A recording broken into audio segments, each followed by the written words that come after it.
Good morning. Good morning. We are extremely pleased that you're here. It is good to come together for the purpose of co-creating. Do you agree? Yes. Yeah. You're knowing what you're wanting? Yes. It moves a bit, doesn't it? It evolves with you. Your desire expands with your life experience, yes? Do you feel for the most part that the desires that are active within you right now feel good to you? Yes. So your desires are feeling mostly good to you?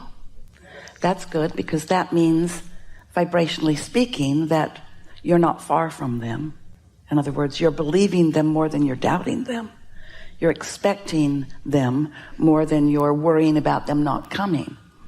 Do you have desires that you've held for a while that seem stubborn and don't come? Well, those are the ones where you have practiced beliefs. It's interesting, isn't it? So you're growing up and somebody close to you, maybe your mother, she believes something and she talks about it all the time. And because she focuses on it, a belief is just a thought that you continue to think, yes? So because she focuses on it a lot, the law of attraction yields to her what she's focusing upon. So she demonstrates it through her life experience. So now you've been hearing her saying it and watching her living it, so it's very believable to you too. And so you then tell the same story and demonstrate the same things, not realizing that it is your attention to it that is causing the law of attraction to respond to you. And so if you're like most people, you have beliefs that serve you well and some beliefs that are not serving you so well. And a belief that gets in the way of your desire is not serving you. It's not serving you for many reasons. The biggest reason is because as you are living your life and you're sifting and sorting and knowing what you don't want and therefore knowing what you do want, you are calibrating or creating a vibrational frequency or atmosphere of what you do want. You can't focus on something unwanted without simultaneously creating its opposite. So if you feel afraid, you create more clarity and strength. If you feel unworthy, you create more worthiness. There's a equal vibrational wave on either side of this equation. You are source energy demonstrating in these physical bodies. You are an extension of source energy. And you came into this environment, this balanced, glorious, diverse, contrasting environment, so that you, as a magnificent creator, could evaluate from your important and personal point of view, so that you could acknowledge what is not pleasing to you.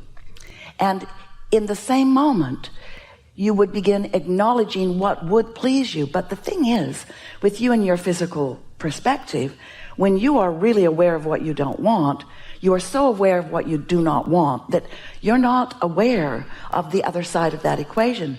But the source from which you have come is your inner being knows that you are asking for more prosperity and more kindness and more love and more clarity when you are focused upon things that are not that way. So without knowing it, you are creating a vibrational reality. It is so vivid and so real and so important and so the very reason that you're here in your physical body that we, in wanting to get your attention about it, we've called it the vortex. We want you to realize that it is something that is real, and it is something that is created by you, and it's something that is tended by that source energy part of you. When you launch a rocket of desire, that non-physical part of you becomes it. But sometimes that's hard for you to hear because you are so accustomed to acknowledging you or me in my physical human body that you don't realize that you are so much more than this physical human body. You are source energy. You are energy vibration. That is primarily what you are. And that energy is demonstrated, is manifested in this physicality. But you are source energy. So as you launch those rockets of desire, you are actually causing the non-physical part of you to become more and more and more as a result of your life experience. You are causing expansion, universal expansion. And the thing about your inner being that we really want you to remember is that your inner being is so source energy oriented, never focused lackfully or hatefully, only in love and clarity, that if you find yourself, and sometimes it just feels impossible for you to feel otherwise, when you're focused upon something that you really do not want or really do not like, your inner being does not go there with you. That's why your emotional guidance system works for you the way that it does. When you find something that you don't want, your inner being holds steady to all the things that you have become. And while you are focused upon what you do not want, while you're calibrating to that without even realizing you are simultaneously calibrating to what is preferred. And that is what your inner being calibrates to. When you have what you call your death experience, we like to call it croaking, because we like to be disrespectful of your idea of death, because your idea of death does not exist. When you croak, you will reemerge into non-physical, into that pure positive energy place where all doubts and fears are left behind. Because the only reason that doubts and fears and anger and frustration or any of those emotions that you call or feel as negative emotions, the only reason that they even exist is because they are your guidance system letting you know that the larger part of you is focused in a different way than where you are. Your inner being is not hating that guy you're hating. And the reason you feel the way you do when you focus in such a way is because the larger part of you, the more of you, the most of you, the who you really are of you didn't go to that thought. So you might wonder, well then, why didn't I just stay there with them? Sounds nice. And we say, because we all wanted the experience of expansion. If you don't know what you don't want, you can't know what you do want. Contrast is what causes you to focus the more into becoming. That's what creation is. It's focus. Because creation happens with thought. We know you think it happens with your action because you move things around and you get stuff done. But the creation, the true creation, is happening through your thought, in conjunction with your source energy. And then the action part of it, from our point of view, if we were standing in your physical shoes, would be the way that we would enjoy what you've created. You're brilliant creators, worthy beyond our ability to express it to you. And you've come into this environment to have the joyous experience of expansion. And so that's what we like to talk about anytime you're willing to listen. So your source energy, you came into this physical body, splat, and then you began exploring, knowing what you don't want, knowing what you do want, launching these rockets of desire. The source energy part of you wraps around what you're asking for, calibrates to it, holds steady to it. And this is the part that we really want you to hear. You've been hearing about this law of attraction thing, yes? Well, the law of attraction is such a real thing. It is what manages all vibrations universally. And it means that what you focus upon is what comes to you. If you see something and you say yes, what you are saying yes to is coming to you. If you see something and you shout no, what you are shouting no at comes to you. Because there is no yes and no in an all-inclusive universe. There's only attention to it or not. So as you are exploring and launching these rockets of desires and the law of attraction is responding to you, we really want you to understand that the law of attraction is responding to that larger non-physical part of you too. And because there's no resistance present in the frequency of your source energy, then what is focused upon from the perspective of your source is powerfully attracted to that source energy part of you. That's why this vortex that we talk about, your vortex that you've created through the living of your life, and some of it even before you got here into this physical body, it is huge and it is powerful and it is attractive in nature, 1,000,000 times more attractive. That isn't even the right relationship from what you could focus upon in your physicalness. In other words, one who is connected to source energy is more powerful than millions who are not. So when you are focused in your physical body, if you are focused in alignment with your source, which means you feel great, you're feeling love or appreciation or something like that, When you're lined up like that, when you're tuned in, tapped in, turned on like that, your point of attraction is so powerful. And you see results, pleasing, never-ending results. But if you're focused over there in anger or frustration, that anger or frustration is simply your indicator that you've focused yourself away from how Source sees it. It isn't wrong to do that, because knowing what you don't want launches rockets of what you do want, and that was your plan. That's what you came to do. Just don't make a career out of that.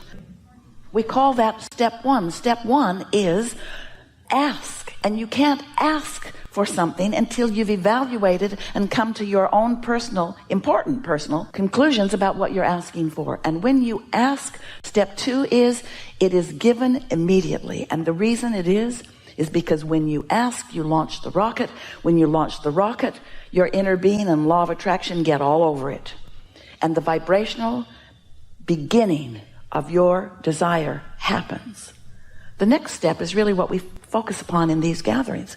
What are you doing about it? After you've asked, are you joining your inner being in the positive expectation of its becoming? Are you looking for evidence of it? Are you appreciating what's around you? Or are you fixated on what's wrong? Which end of this stick of creation are you calibrating to? Are you continuing to justify why you want that by explaining how terrible it is not to have it? Are you joining together with other groups of people who are also in protest in the absence of what they want? Because when you are in that modality, you are not allowing, you're not letting in, you're not accomplishing step three. You're not receiving what you're asking for. In fact, you're resisting what you're asking for. And then step four is you just get really good at being in the receiving mode. And step five, our favorite really, takes a while to get there. Step five is when you're back in step one and you don't mind. You're back in step one and you understand the value of it. You're back in step one and you know you're sorting and sifting and calibrating, and you know the whole time you're writhing in the discomfort of what's wrong, you're creating an equivalent rightness of what's right. In other words, you understand that. And once you get the hang of this, once you are willing to acknowledge that feeling good is a good thing for you, once you acknowledge that your inner being is always aware of you, never apart from you, always rooting for you, aware of every engagement you have with every thought, word, or deed, aware of you, always aware of you, and while aware of you, having thoughts about you, pure, positive thoughts about you, thoughts of expectation, thoughts of success, thoughts of adoration, thoughts of your worthiness, thoughts of thankfulness for you playing your role in the expansion of the universe. And when you get crossways of those thoughts, like when you put yourself down or others, or like when you push hard against something unwanted, when you have those kinds of thoughts, then all that has happened is you've set up some resistance so that you're not in the receiving mode, not in the receiving mode of what you want, not in the receiving mode of your connection with your inner being that feels like love and appreciation, not in connection with clear thoughts that stream from your vortex into your own mind. When you have resistance, you block the stream that's flowing to you. You block the good ideas. Your inner being knows where you stand in relationship to everything you desire, and it's constantly streaming awareness of how to get there. But if you're all balled up in what's wrong, you're not getting any of those messages. But it doesn't stop the messages. That's the thing that we most want you to understand. Your inner being is flowing to you at all times. The question is, are you in the receiving mode or not?